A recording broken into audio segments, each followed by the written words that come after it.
Eccoci qua, ciao a tutti, bentornati su Sardegna in prospettiva. Siamo qua a parlare ancora di multilinguismo. Lo facciamo per la seconda volta. La prima volta l'avevamo fatto quando ancora gestivamo la redazione Sardegna di Libri Oltre. È un video che avevamo fatto con Pietro Perra, che è qua ospite. Ciao Pietro. Pietro insieme ai nostri ormai abitué di Sardegna in prospettiva, Carlo Sanna e Franz Forti. Ciao Carlo, ciao Franz. E in più c'è una new entry che è quella di Nazareno Decis. Ciao Nazareno. Ciao Gianni, ciao a tutti. Grazie a tutti per essere qua, ovviamente è per spendere tempo per essere qua. Con Pietro abbiamo fatto un video che metteremo in descrizione e che consiglio di guardare qualora qualcuno volesse approfondire anche il tecnicismo che è emerso da quel video. E partiamo da quel video per riassumerlo brevemente, per descrivere cosa è successo da allora, in particolare è successo un fatto che ha riacceso un po' questo dibattito e poi iniziamo col confronto. Questo era il titolo del nostro video, Multilinguismo ed economia, la lingua sarda e la globalizzazione. È un titolo che parla da solo, metteremo il link in descrizione. E quello che è emerso da questo video è che, secondo appunto questa visione rappresentata da Pietro Perra, in cui io sinceramente mi ci ritrovo sempre di più, l'auspicio è quello di incentivare il più possibile il multilinguismo fin dall'età minore, quindi proprio fin da letteralmente appena nati, fin da bambini. E in questo concetto di multilinguismo, appunto non è un bilinguismo ma è un multilinguismo, merita un posto anche la lingua sarda. Perché? Perché quello che è emerso secondo me è io l'ho chiamato così, un cambio di paradigma. Cioè, a differenza del classico paradigma, o meglio quello anche che io pensavo essere il classico paradigma, che vede la lingua come un qualcosa da studiare di per sé, come un oggetto indipendente o cui scritto. Mentre questo cambio di paradigma trasforma la lingua non più come un oggetto, ma come un qualcosa da utilizzare come uno strumento attraverso cui imparare un qualcosa, quindi è un veicolo.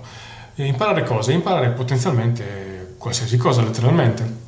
Nel video abbiamo ipotizzato una riforma scolastica che possa prevedere un multilinguismo fin dalla scuola primaria, dove ad esempio si insegnano le scienze in lingua inglese, la letteratura in lingua italiana e così via, fino ad arrivare, questo è un esempio, senza che la storia ci fosse una mattina non cambierebbe niente, però ad esempio quello di insegnare la storia in sardo. E la domanda è perché no? Il perché no è una domanda che ho posto a Pietro in quel video e che mi sono continuato a porre da allora, e sinceramente io ad oggi non ho trovato una risposta scientificamente valida per dire no. In cosa, ancora più nello specifico, può aiutare il multilinguismo? Ho riassunto i vantaggi in 3 macro punti.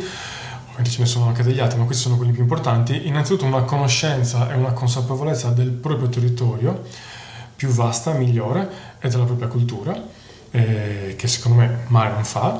Un vantaggio in termini di promozione turistica e o enogastronomica, quindi una piena conoscenza ad esempio del perché quella via si chiama in quel modo, il perché quel monumento si chiama in quel modo, il perché quel tipo di piatto tipico sardo si chiama in quel modo, eccetera eccetera, che è uno strumento non solo culturale ma anche economico, perché in questo modo io posso vendere il prodotto Sardegna e l'immagine Sardegna in modo estremamente più efficace. E poi in generale uno sviluppo e un incentivo a creare una forma mentis fin dall'inizio sempre più aperta e sempre più propensa alla globalità. Cosa è successo da allora? È successo che circa 2 settimane fa c'è stata una notizia che è finita su tutti i giornali, che è appunto questa. Parla di un'iniziativa che ha attuato la Procura di Oristano, la quale per la prima volta in Italia ha aperto uno sportello per appunto tutelare i diritti delle minoranze, e in questo sportello appunto offre i servizi relativi alla Procura, quindi servizi giuridici e amministrativi, in lingua sarda. E questo fatto, coerente un po' con quello che ci siamo detti nel video precedente, ha scatenato un po' di polemiche, e in particolare Nazareno, con il quale comunque abbiamo tantissimi amici in comune, con il quale condividiamo diversi aspetti sulla visione del mondo e di ciò che dovrebbe essere il mondo. Nazareno ha fatto un post un po' polemico dove polemiche, un po' provocatori, diciamo, in totale buona fede ovviamente, dove criticava questa scelta e la riteneva inutile e dannosa. Quindi la domanda che emerge è: questo tipo di servizio è un servizio utile o è uno spreco di risorse scarse? Nella critica mossa da Nazareno ha citato i cosiddetti vantaggi di network. In economia quello dei vantaggi o degli svantaggi di network è un tema che, se uno vuole analizzare in profondità scientificamente, è un tema anche piuttosto vasto e piuttosto complesso, però di base il messaggio di fondo è abbastanza semplice. Io qua l'ho riassunto, ovvero Nazareno dice: sono talmente poche le persone che concretamente usufruirebbero di un servizio come quello della Procura di Oristano, sono talmente poche rispetto al totale dei sardi in questo caso, che il costo sociale per realizzare quel servizio, quindi non solo finanziario in senso stretto, ma costo sociale, quindi tempo, risorse, lavoratori, ore lavoro, eccetera, sarebbe sprecato, in quanto appunto la rete non ne gioverebbe, tranne una piccolissima parte che non giustifica lo sforzo. E quindi, secondo lui, questo tipo di risorse, che comunque sono risorse scarse, potrebbero essere dirottate verso altri asset o verso altre attività a suo avviso più utili e più proficue in termini di network. Prima di dare la parola a Nazareno ho fatto giusto una provocazione, perché ovviamente noi ci chiediamo sempre, è un approccio anche scientifico, quello di dire: ma cosa succede negli altri paesi, ma non nei paesi sottosviluppati? Cosa succede nei paesi che rappresentano un benchmark in termini di quel campo che si sta studiando? E quindi io sono andato un po' in giro e ovviamente ho preso 2 casi emblematici, ma ce ne sono tantissimi altri, non volevo fare un trattato, è giusto una provocazione, perché ovviamente i Paesi Bassi e la Svizzera di sicuro non sono famosi per essere dei paesi sottosviluppati, ma anzi sono dei paesi tra i più avanzati al mondo, presi sempre come benchmark in termini di politiche economiche, in termini di politiche fiscali, di funzionamento del mercato del lavoro. Sono davvero un esempio ottimale di quasi tutto. E mi sono chiesto: ma in Olanda, ad esempio, è favorito o no il multilinguismo? E ho scoperto che, ad esempio, in Olanda le lingue ufficiali sono 1, 2, 3, 4, 5. Quindi sono 5 quelle ufficiali più altre lingue non ufficiali, ma comunque riconosciute e protette. Idem per la Svizzera. La Svizzera ovviamente è anche famosa per questo, quindi ci sono tedesco, francese, italiano e romancio, che sono tutte lingue ufficiali, quindi tutti gli svizzeri parlano queste lingue. Non solo, mi è venuta la curiosità perché Zurigo è una città che mi affascina e nella quale punto ad andare, nella quale mi piacerebbe recarmi prossimamente per un visiting di studio. Ad esempio, ho scoperto, studiando un po' Zurigo, a Zurigo la lingua ufficiale è il tedesco, come evidenziato qua, ma nel parlato, nelle radio, nelle televisioni e talvolta anche nella scuola viene parlato il Zuricius, non lo so pronunciare, comunque il zurighese, ovvero il dialetto della regione, quindi una variante dell'alemanno. Questo a Zurigo, quindi stiamo parlando di una città più ricca al mondo, una città in cui c'è il miglior tenore di vita, in cima a tutte le classifiche di parametri economico-sociali.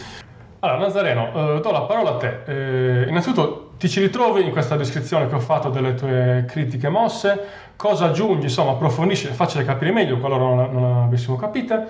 E anche vorrei chiederti 2 parole sul confronto che ho fatto con gli altri paesi, che insomma ho una deduzione banale se vogliamo, però o in Olanda, in Svizzera, tra l'altro tantissimi altri paesi, sono io che ho scelto quei 2 esempi perché mi sembravano più emblematici, però ho visto che anche la Germania tutela le lingue minoritarie, ma non solo la Germania, insomma sono tantissimi gli esempi. Però è possibile che questi paesi non conoscano i vantaggi o gli svantaggi di network? Se li conoscono li ignorano oppure compensano questi svantaggi in qualche altro modo? Vai Nazareno. Ok, allora, appunto questa polemica è nata dalla condivisione di quel post in cui io ho scritto sostanzialmente che abbiamo sempre la retromarcia tirata.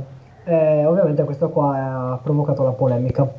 Il mio punto è che fornire un servizio del genere non è molto conveniente, nel senso che prima di tutto bisogna vedere quale tipo di sardo parlano le persone, perché ovviamente sappiamo benissimo che nella mia zona si parla sardo diverso da quello che viene parlato a Oristano, Sassari e così via.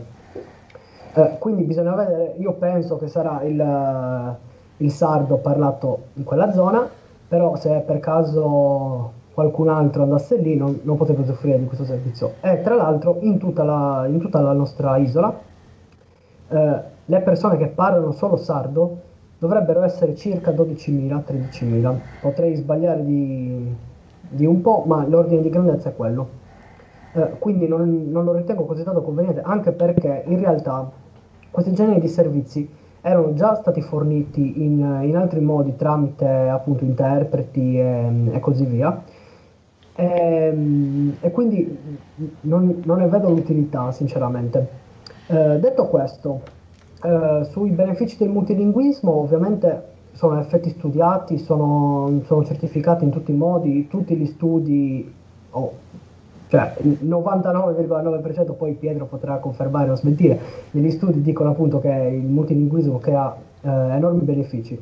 La mia critica sugli effetti dei network è la seguente. Dentro il post a un certo punto si è venuto a creare una diatriba sul fatto che il sardo debba essere insegnato perché questo possa appunto creare quei benefici sul multilinguismo. Io non ho mai negato i benefici del multilinguismo. Ciò che dico io è che, siccome per studiare qualcosa ci vuole tempo e il tempo è risorsa scarsa, sarebbe meglio impiegare questo tempo per studiare delle lingue che abbiano effetti di network positivi, come ad esempio inglese, spagnolo e così via. Gli effetti del network sono banalmente il fatto che se io ho un beneficio diretto nel fare qualcosa, ma ho un altro grosso beneficio se altre persone, altri soggetti usufruiscono di quel servizio. E l'esempio tipico è quello dei social network. Cioè io non sono su Facebook perché mi piace Facebook, magari sì, quello lì è un'utilità stand alone, viene così definita, ma principalmente ci sono perché ci sono altre persone che conosco con cui voglio interagire, altrimenti probabilmente così tante persone non ci sarebbero, anzi la maggior parte delle persone, e probabilmente il servizio andrebbe a morire e non ce l'avrebbe più nessuno. Quindi questo è un po' l'effetto di network. Sul fatto che gli altri paesi utilizzino multilinguismo, ovviamente lo so, il punto è che bisogna vedere se questo multilinguismo viene spinto dall'alto o se è una spinta dal basso. Quindi questo è molto importante, perché ovviamente non so chi di voi è andato in campagna, penso che qualcuno ci sia andato, sa benissimo che in campagna l'utilizzo del dialetto è diffusissimo, non solo diffuso, cioè è praticamente impossibile trovare qualcuno che non lo usi. Quindi quella lì è proprio una spinta dal basso nell'utilizzo. Mentre in altre zone, per esempio nella mia zona, tutti quelli gli under 25, non è detto che la utilizzino, anzi molte persone non conoscono proprio neanche le frasi più basilari, quindi non c'è proprio questa spinta. E quindi penso di aver chiarito un po' il punto. Cioè, Quindi secondo te se non parte dal basso non ne vale la pena, giusto? sì, Mi sembra di perché capire. appunto sì, esatto, perché ci sono delle differenze, cioè la cultura è importantissima ovviamente, la tradizione, conoscerla, però si evolve. Banalmente, noi non avremmo il pomodoro senza la scoperta dell'America, eppure non ci viene da pensare all'Italia senza il sugo, la pizza, eccetera, eccetera, adesso i luoghi comuni, però cose che ci caratterizzano in realtà non sono secolari da noi, cioè non sono millenarie, volevo dire, secolari sì. Ma secondo te, Quindi siccome nei commenti, insomma, nelle varie, io non sono ricordo se eri tu o direttamente, o comunque se non eri tu l'hai comunque appoggiata come teoria. Cioè, non è un mondo che va verso la totale omologazione, dove si parla, che ne so, solo l'inglese. Non è un mondo che fa un po' no. schifo, secondo te? Oppure secondo te è un mondo, cioè, un bel mondo? Allora, io ho detto provocatoriamente che secondo me ci sarebbero appunto effetti di network molto più grandi e un generale beneficio se riuscissimo in tutto il mondo a capirci con un'unica lingua. Non è che che lo auspichi o che lo voglia imporre, penso che potrebbe essere una delle conseguenze da qui a centinaia d'anni, cosa che noi non vedremo mai probabilmente. Però potrebbe essere un effetto di quello che sta succedendo, della Ok. globalizzazione. Un effetto che io non ritengo negativo, cioè semplicemente se succede e se tante persone ne hanno beneficio di questa cosa, non vedo perché esserne dispiaciuti. Ok, quindi diciamo che hai aggiunto, oltre all'aspetto che avevo messo in introduzione, hai aggiunto anche l'aspetto che secondo te, siccome non nasce dal basso, forse non ne vale la pena. Do la parola subito a Pietro, che è un po' il tecnico linguistico del gruppo. Pietro, come rispondi a Nazareno? O comunque tramite Nazareno, ovviamente non è, né un processo né una fight, non è un combattimento. Però ovviamente come Nazareno ci sono tante altre persone che la pensano come lui e quindi nel rispondere a Nazareno rispondiamo a tutti. Pietro. Allora, ciao e bentrovati ancora. Vorrei partire subito da un punto che non mi convince. Il fatto che il sardo sia un qualcosa, una lingua, sembra quasi calata dall'alto e dalla politica. È completamente il contrario. Se in Sardegna si fanno corsi, si aprono uffici del bilinguismo, ci sono adesso addirittura corsi online, che io tra parentesi sto seguendo e ho 4 classi, un centinaio di persone under 25, tutti metropolitani interessati, la maggior parte nemmeno vivono in Sardegna e alcuni sono anche stranieri. Evidentemente è perché c'è proprio una richiesta dal basso. In Sardegna voi non trovate un politico che voglia immischiarsi nella questione lingua sarda, perché è un ginepraio, detto chiaramente. Ho sentito vecchie questioni ormai risolte del quale sardo, il sardo del mio paese diverso dal sardo dell'altro paese. Anche queste sono questioni risolte all'interno del movimento linguistico proprio dal basso. Movimento cosa intendi, Perché Pietro? com'è? Movimento cosa intendi? Movimento scientifico, tecnico? Il movimento linguistico non è esclusivamente scientifico, perché ci sono semplici appassionati, linguisti, appassionati di storia della lingua, insomma, prende il mondo della lingua sarda e non solo a 360 gradi. Quindi la prima questione è questa: è un movimento che parte dal basso, che sta coinvolgendo la società.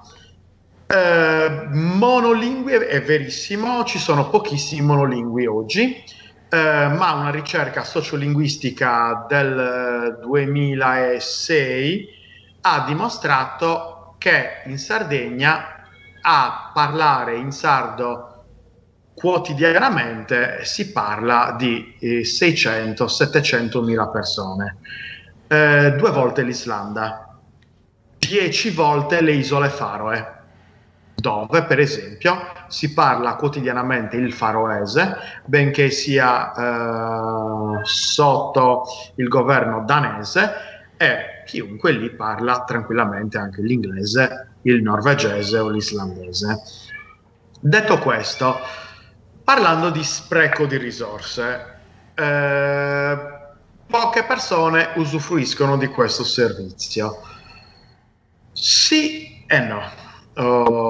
Perché non dobbiamo pensare solamente a una persona anziana, novantenne, che vuole utilizzare durante una causa, un processo o una consulenza il sardo, ma dobbiamo pensare a tutti i membri del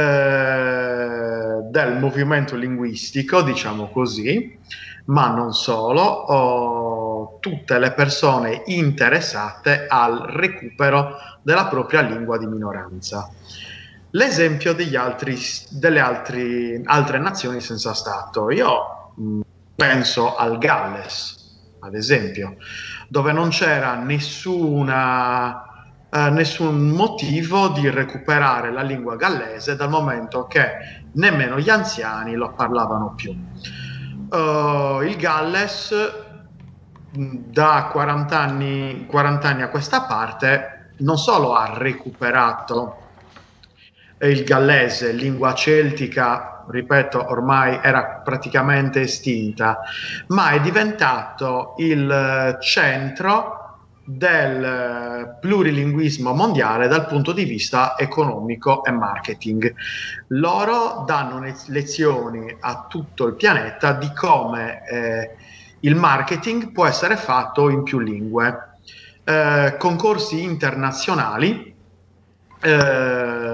dove si dimostra chiaramente che un'etichetta con la lingua di minoranza e una o più lingue internazionali hanno un maggiore effetto sul cliente, sul potenziale acquirente, rispetto a una anonima e comune etichetta di una lingua statale e di una lingua internazionale.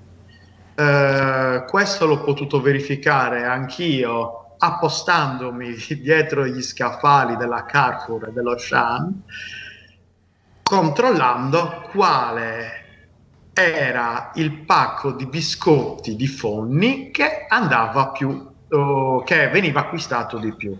Inutile dire che il savoiardo di Fonni era una seconda scelta rispetto a Subistocco di Fonne.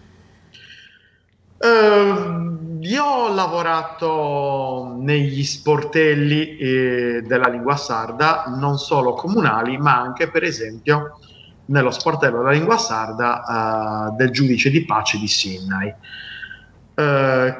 Chi veniva da noi, non solo l'appassionato di poesia, che anzi era raro, da noi veniva il commerciante che voleva la traduzione in lingua sarda dei propri prodotti, da noi veniva il ristoratore che voleva il menù in lingua sarda, perché il turista voleva leggere, voleva sapere il nome dei prodotti che stava per consumare e non si accontentava di una banalissima traduzione, le sebade o le formaggelle o il coccoetto.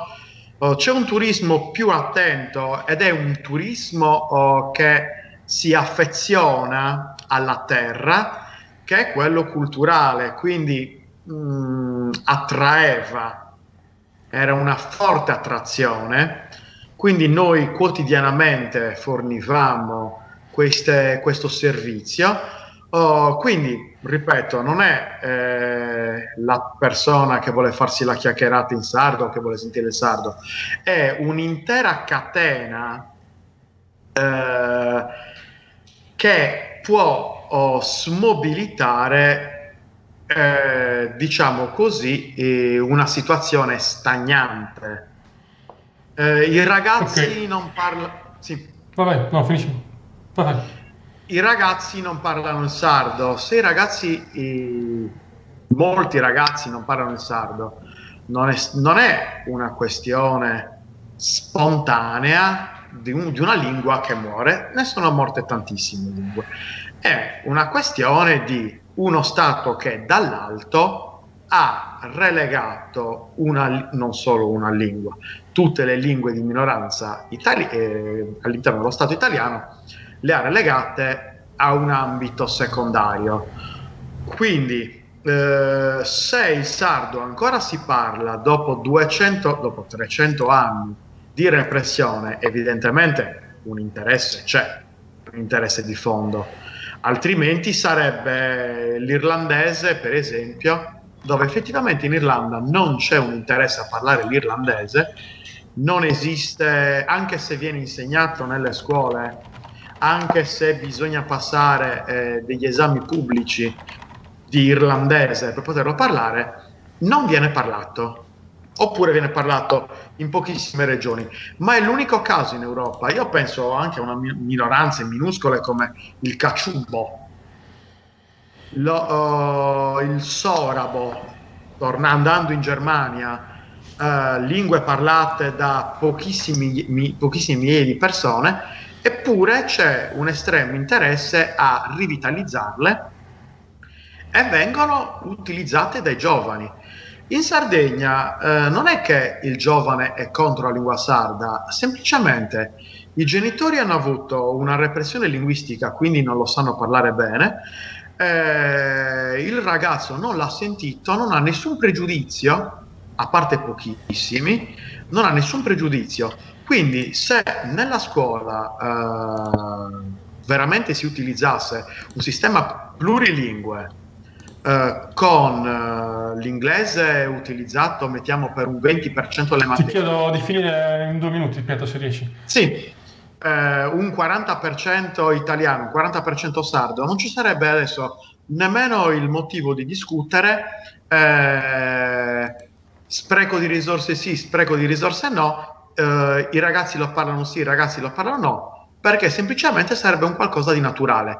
La situazione che viviamo adesso è una situazione innaturale nel quale il sardo è stato eliminato con volontà.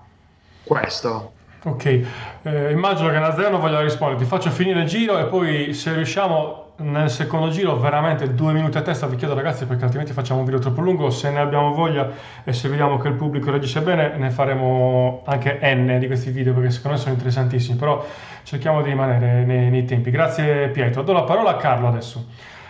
Carlo è il nostro... secondo me Carlo dà sempre una visione molto acuta e puntuale anche dell'aspetto politico sardo, politico-giuridico sardo. Ti chiedo di continuare su questo filone di discorso e dici la tua. Allora, grazie per la parola, grazie a tutti. Saluto Nazareno che non conosco e col quale mi sono presentato malissimo su Facebook. Ciao Nazareno e perdono. Allora, proseguendo in parte quello che dice Pietro, appoggiandomi a quelle che sono state le giuste osservazioni che ha fatto Nazareno, giuste nel senso che sono le più comuni, non giuste per una questione di merito veramente.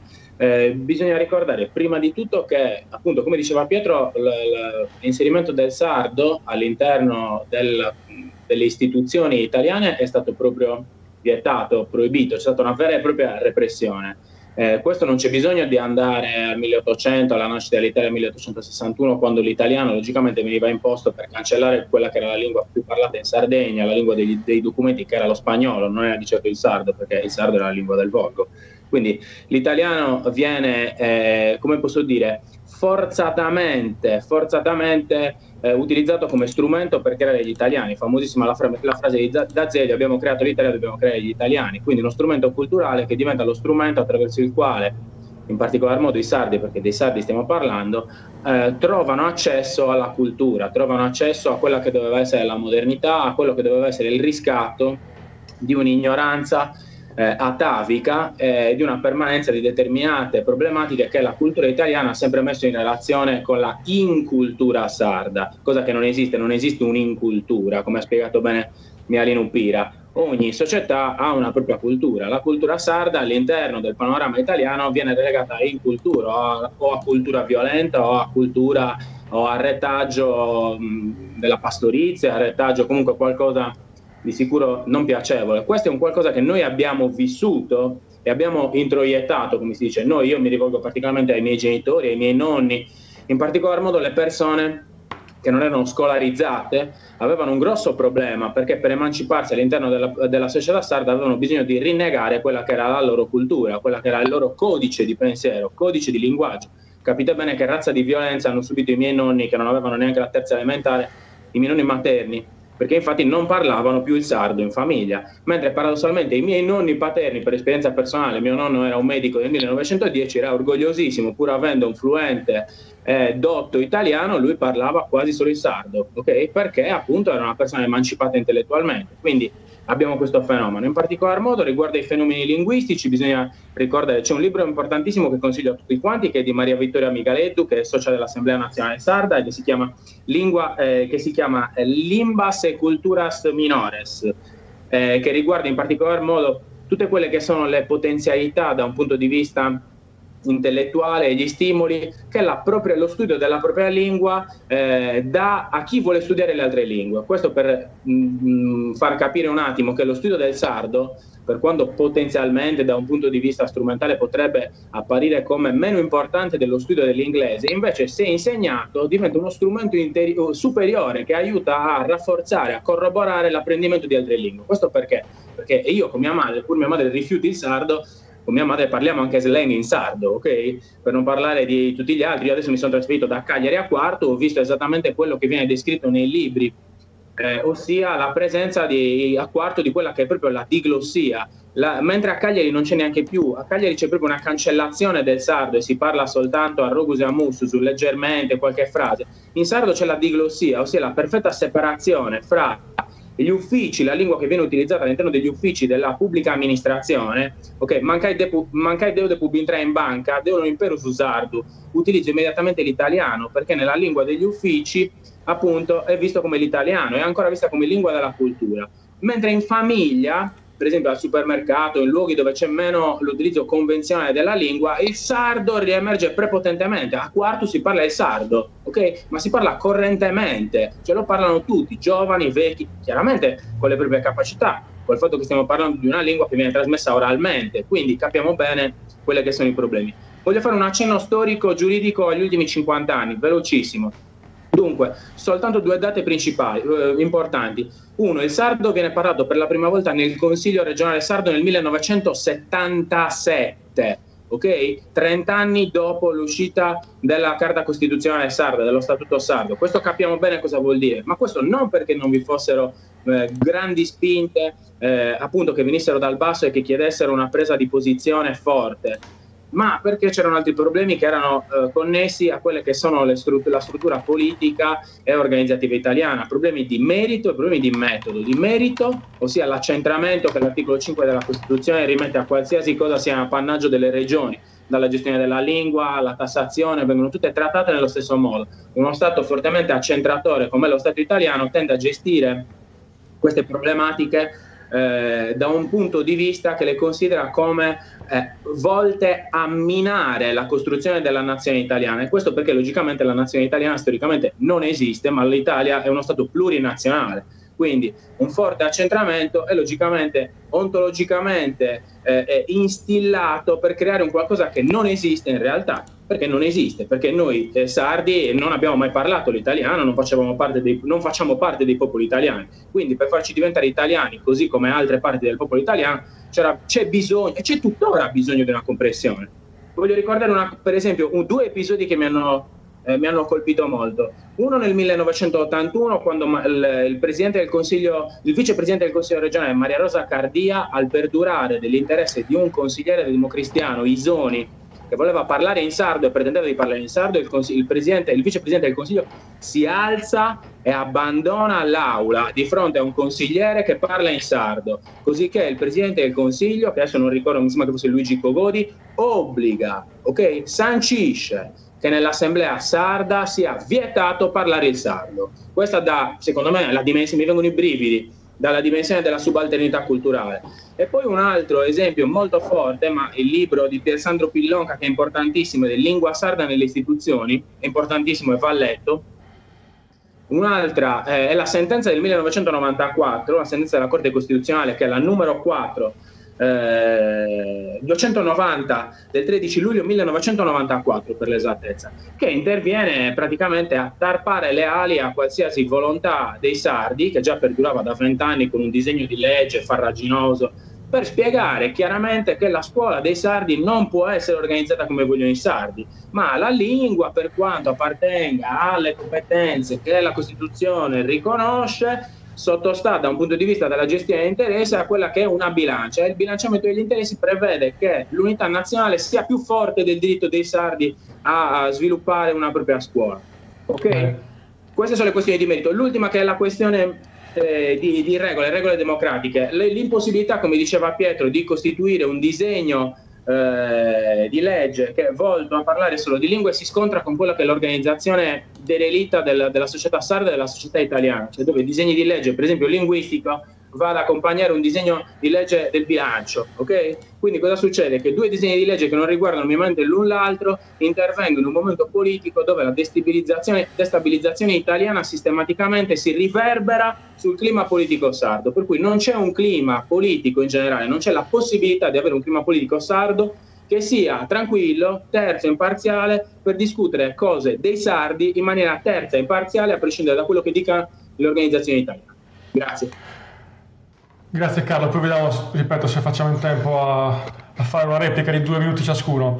Franz, tocca a te. Tu qua sei l'unico non sardo, però sei l'unico che vive direttamente, in prima persona, tutti i giorni nella tua vita lavorativa, familiare, della società svizzera in generale, vivi in prima persona il multilinguismo, cosa che noi non viviamo, o comunque non come te.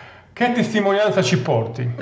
Quindi descrivici la tua esperienza e ricollegati se poi anche alle osservazioni emerse finora. D'accordo, mi collego al discorso che faceva Carlo prima. Uno dei primi aspetti che ho visto qui in Svizzera, quando vengono politici di Berna, comunque federali, in Ticino in visita, cominciano e parlano in italiano. Poi si scusano perché magari dicono l'italiano non lo conosco bene, loro passano al tedesco. Dopo 2 minuti di tedesco passano al francese, dopodiché tornano all'italiano e ti fanno un discorso in 3 lingue. Okay? La cosa all'inizio è un po' disorienta, perché devi switchare, dici, cavoli, cosa sta dicendo? Però ecco, diciamo, questo è un po' il multilinguismo svizzero, è basato sul fatto che nella Costituzione è scritto che le lingue nazionali sono il tedesco, il francese, l'italiano e il romancio, e sono scritte. Sono le lingue nazionali, il che non vuol dire che siano le lingue ufficiali. L'articolo 70 dice che le lingue ufficiali sono il tedesco, il francese e l'italiano, e il romancio sparisce. Il romanzo è scritto come la lingua ufficiale nei rapporti tra le persone che parlano quella lingua, e in effetti nel Canton Grigioni si parla il romancio, sono 5 dialetti, è un po' la situazione molto simile alla Sardegna, che ha le sue sottovarianti, diciamo, c'è una lingua ma non è ancora stabilito quale sia quella standard, ok? Per cui tu puoi trovare il codice penale in romancio, ma non ha valore legale, mentre ha valore legale il codice penale in italiano, in tedesco e in francese, e non sono traduzioni. Attenzione, perché se fossero traduzioni vorrebbe dire che c'è una lingua standard da cui si è partita per fare tutti gli altri. Okay? In realtà il codice penale in italiano, in francese e in tedesco sono entità autonome e hanno anche alcune piccole differenze dovute al fatto che appunto non sono traduzioni ferree, logiche, ma sono stati scritti con la mentalità dell'italiano, del francese e del tedesco. E tu come cittadino, in un caso di processo o in un contenzioso, puoi dire mi appello alla versione in italiano piuttosto che quella delle altre lingue, perché è quella che contiene dei concetti che vanno a mio vantaggio. Quindi c'è tutto un insieme. Questo è quindi il discorso delle lingue ufficiali, per cui tutte le lingue sono anche la Costituzione, sono in tutte queste lingue qui. Poi nel Canton Grigioni c'è questo aspetto particolare. L'ulteriore aspetto è quello dell'insegnamento, e qui entriamo in una caratteristica molto particolare, perché l'insegnamento in Svizzera è compito dei cantoni, non della Confederazione, quindi ogni cantone decide per i fatti suoi quale lingua insegnare. Sono completamente autonomi. E esiste un tavolo comune di tutti i cantoni che si riuniscono periodicamente, e la conferenza cantonale dei direttori, dei ministri dell'educazione, e non c'è un ministro dell'educazione in Svizzera, ce ne sono 26, si riuniscono e hanno stabilito che nelle elementari tutti i bambini devono imparare 2 lingue straniere, dove per lingua straniera si intende una svizzera e l'inglese, ok? E nelle medie poi si passa all'ulteriore lingua. Quindi alla fine gli svizzeri devono imparare, magari anche male, perché non si può pretendere tutto, alla fine escono che conoscono sicuramente il tedesco e il francese, qualcosa bene, qualcosa male, l'inglese, e poi chi vuole si fa lo spagnolo, che al liceo magari si farà il latino, chi lo vuole fare a seconda del percorso, ecco. Però alla fine conosciamo un casino di lingue, e secondo me questo è un grosso pregio. Faccio un passo indietro sul discorso dei dialetti e della lingua come il romancio, che è una lingua, è vero, parlata da 40.000 persone, anzi ci sono 5 valli, ognuna sul serva, eccetera, ha le sue particolarità, però la caratteristica fondamentale dei dialetti è che è la lingua dei sentimenti, è la lingua che impari da bambino dalla mamma, e quindi contiene delle sfumature. Interessante quello che diceva Pietro sul marketing, no? Hanno dei richiami emotivi che la lingua standard non riesce a cogliere, no? Quindi secondo me è un arricchimento il fatto che i grigioni a scuola possano insegnare la storia nel dialetto o sul server piuttosto che in gadinese, eccetera, e si insegni l'italiano, e si insegni il tedesco, e si insegni anche l'inglese. Alla fine ha un arricchimento culturale, ma non perdi quello che è la lingua, diciamo, madre, chiamata così, che è la lingua dei sentimenti, che secondo me è qualcosa che, se si perde, poi crea quell'appiattimento che, insomma, su questo magari si dovrebbe fare un'altra puntata, perché è l'aspetto che secondo me è più interessante. Bene, molto molto interessante tutti gli interventi, direi. Facciamo un rapidissimo, ragazzi, davvero, se riuscite anche a meno di 2 minuti a testa, un rapidissimo secondo giro. Nel farlo ho preso degli appunti, ho visto che anche Nazareno li stava prendendo. 3 cose dico. 1. Allora, ovviamente nessuno dei due mente in malafede, ci mancherebbe, però a questo punto tra Pietro e Nazareno uno dei due ha un dato sbagliato, perché da 12.000 a 700.000, cioè o il conteggio è stato fatto con dei parametri diversi, cioè magari quelli di Nazareno, tanto Nazareno tocca subito a te, quelli di Nazareno magari erano più stringenti e quelli di Pietro erano più larghi, e quindi per quello che ci sono più persone, però cioè, a parità di parametro ovviamente uno dei due dati è per forza falso. Poi a Nazareno nello specifico volevo dire, tu parli del discorso dal basso, no? Sappiamo benissimo, questo momento storico ce lo insegna più di altri. Cioè, se noi davvero dovessimo dare retta solo a ciò che emerge dal basso, ragazzi, vivremo davvero in un mondo pessimo. Cioè, dal basso sono nate tantissime cose orribili. Cioè, non so se è così. Cioè, secondo Pietro non era così, però io non lo so, perché non ho la competenza per dire se è così. Ma anche se fosse così, cioè anche se davvero non ci fosse una domanda dal basso, secondo me comunque non giustificherebbe il fatto di non farlo. Perché? Perché è un dovere delle elite cosiddette, cioè della classe dirigente e intellettuale di un territorio, è un dovere guidare il popolo verso valori più alti, no? Altrimenti non sarebbero elite. Poi noi sappiamo che negli ultimi 50 anni le elite del paese in cui viviamo hanno deciso altre cose, ok, però il fatto che dal basso di per sé non ci sia domanda, secondo me non deve giustificare il fatto che non si faccia. E poi la cosa, anche da quello che dice Franz, io penso sempre, ma caspita, ci sono paesi dove si insegnano 2, 3, 4, 5 lingue, ma è possibile che in 4, 5 lingue non ci sia lo spazio per il sardo? Queste sono le mie osservazioni. Un rapidissimo secondo giro, vai Nazareno. Allora, sul numero, Pietro in realtà è stato preciso, ha specificato quelli che usano solo una lingua e quelli che nell'arco della giornata lo parlano, se non ricordo male. Quindi il numero a cui facevo riferimento io sono le persone che parlano solo sardo, mentre il numero, i 600-700 mila a cui fa riferimento Pietro, sono quelli che nell'arco della giornata parlano in sardo. Però stiamo parlando di multilinguismo, non di monolinguismo. Esatto. Vabbè. No, ma io facevo riferimento al fatto che un servizio di sportello che parli in sardo potrebbe potenzialmente risultare utile per quelle persone. Gli altri conoscono il multilinguismo, quindi possono parlare tranquillamente in italiano. Sul fatto del marketing, della questione di marketing, ovviamente sì, sono questioni emozionali che sono anche studiate e ovviamente funzionano. È un po' come quando un sardo va fuori e si trova la birra Knusa, magari quando è in Sardegna non se l'è mai bevuta, va fuori e se la prende. Sono cose che funzionano nel marketing, ovviamente. Ma allora perché no? Sono cose conosciute.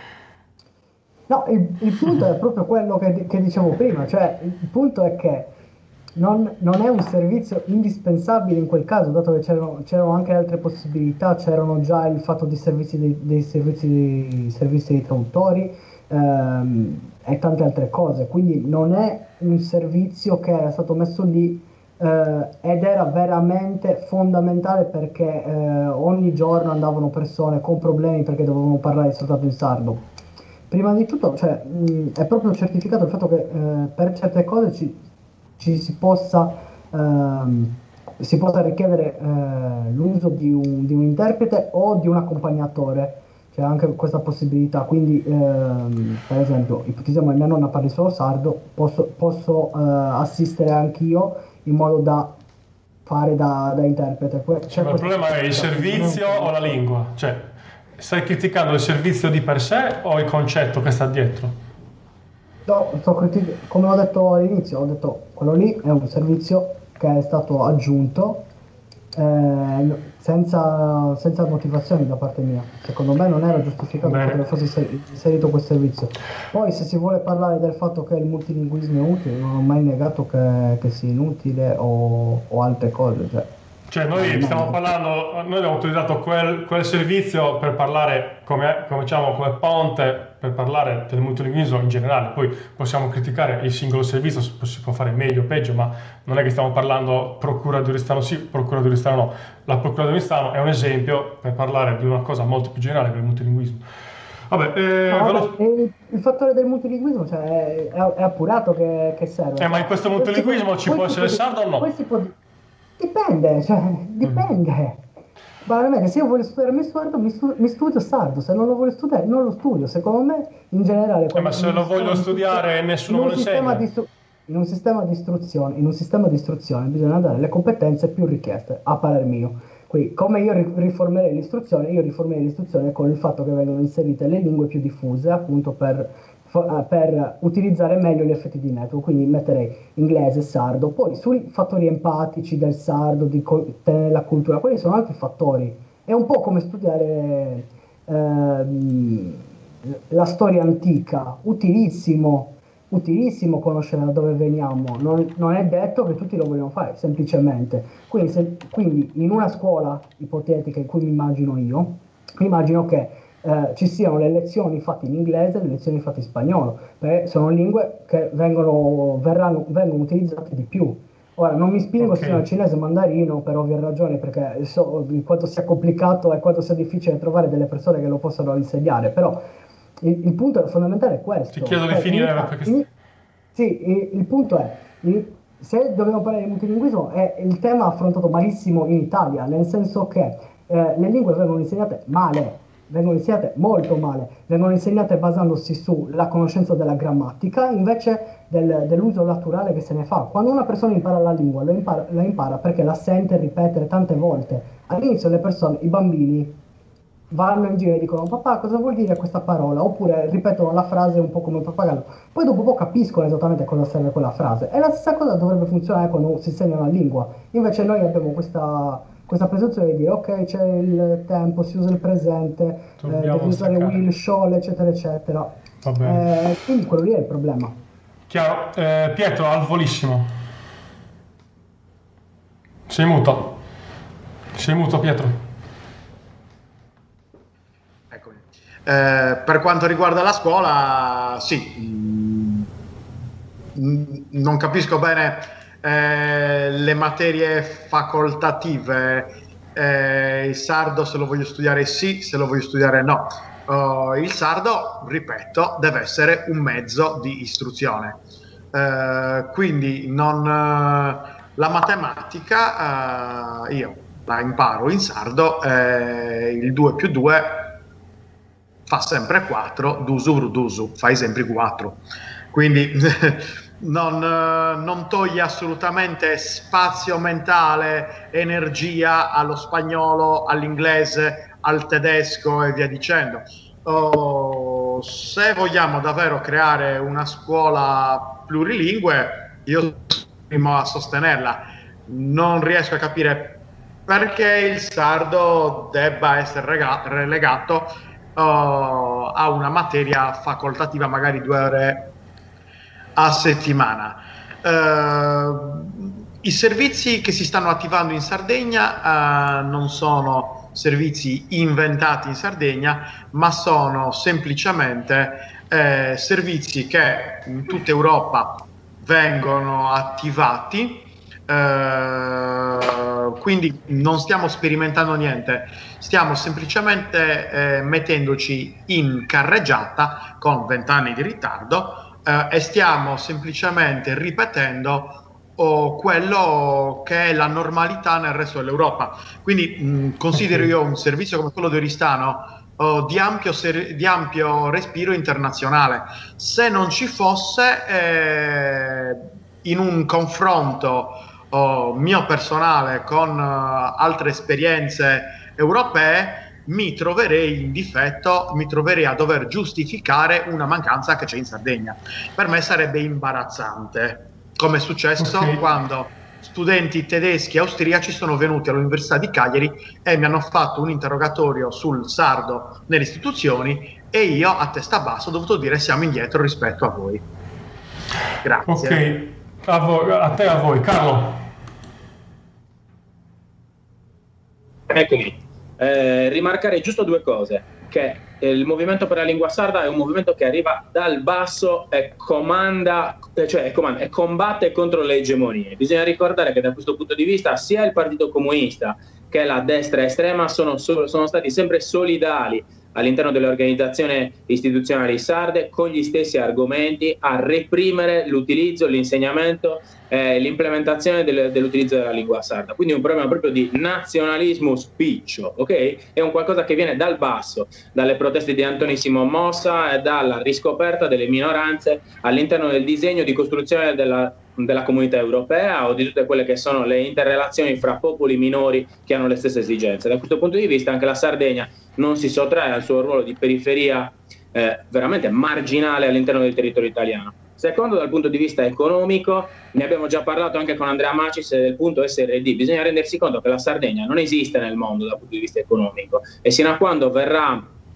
sovrapposta all'Italia alla varietà e all'eccezionalità di prodotti che dà l'Italia sul suo territorio, perché il territorio italiano è quello della penisola italiana, noi rimarremo immancabilmente marginalizzati, il che vuol dire che un prodotto sardo verrà cercato in Italia, mentre una persona per comprare, per visitare, per toccare, per assaggiare un prodotto sardo deve riferirsi immancabilmente alla Sardegna. E questo vuol dire che la globalizzazione deve essere un'idea e un presupposto per esaltare le differenze, non appianarle, altrimenti al popolo sardo e alle minoranze in generale in tutto il mondo non resterà altro che dare la possibilità a grossi potentati come quello cinese, semplicemente per una questione numerica, di fare il vermentino sardo in Cina, di fare il latte sardo in Cina, il pecorino sardo in Cina, e noi non avremo più alcuno strumento per tutelare i nostri piccoli mercati di nicchia e le nostre eccellenze, attraverso le quali possiamo veramente emanciparci, a prescindere dal discorso italiano, europeo e mondiale. Noi dobbiamo puntare tutto su quello che siamo e su quello che abbiamo, e sulla nostra lingua e cultura come una chiave per comprenderli, interpretarli e reinterpretarli alla luce delle nuove sfide.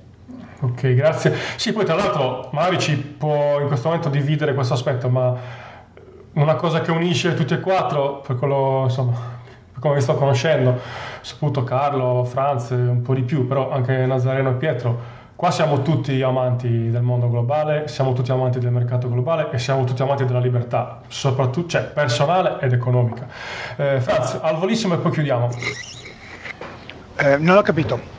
Se riesce al volo e chiudiamo come gli altri. Niente, no, volevo solo puntualizzare una cosa che magari prima non ho detto, è che il multilinguismo in Svizzera non è solo qualcosa di svizzero, ma anche a livello di cantoni.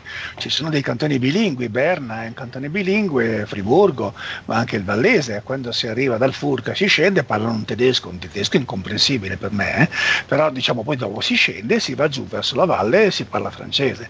Nel Canton Grigione si parla l'italiano, il tedesco e il romancio, anzi il romancio sono 5 e quindi alla fine se ne parlano 8, aperto, quindi il multilinguismo attraversa all'interno dei cantoni. Quando sono andato a Friburgo tu potevi rivolgerti in un ufficio pubblico in francese come in tedesco, e quindi l'amministrazione ti parla entrambe le lingue perché è un cantone bilingue, idem per Berna per esempio, che è il più famoso, ecco, che è anche il cantone della capitale. Questo è diciamo, l'altro aspetto è che comunque l'educazione in Svizzera è cantonale, la competenza è cantonale, quindi ogni cantone decide lui quali lingue devono essere insegnate. Chiaramente il cantone bilingue darà precedenza al francese e al tedesco, se siamo a Berna o a Friburgo, e l'italiano lo lascerà indietro, però passerà all'italiano. In Ticino invece si fa il francese alle elementari e il tedesco nelle medie, e si fa sempre l'inglese, quindi ognuno è sovrano a casa sua e lo decide. Nel Canton Grigione c'è stata una votazione proprio per vedere se mantenere questo ordine delle due lingue, l'italiano, il tedesco e l'inglese, e se deve dare delle priorità o meno, è stata la popolazione, perché comunque è una decisione locale, non c'è un nazionalismo svizzero che ti impone il tedesco piuttosto che il francese, piuttosto che un'altra cosa. Questo è un aspetto, credo che è quello che poi rende più tipico il sistema svizzero. Non c'è una lingua nazionale, ma hanno tutti pari rango. Ok ragazzi, grazie davvero, dobbiamo staccare, se volete ci riflettiamo, io continuo a chiedermi perché no e continuo a non trovare risposte, però risposte che mi convincano. Se volete ci pensiamo a mente fredda e nel caso ci risentiamo. Grazie davvero a tutti quanti, secondo me è stato davvero un ottimo video. Grazie ragazzi, ciao. Ciao a tutti. Ciao. È stato un piacere, ciao. Ciao, piacere, ciao.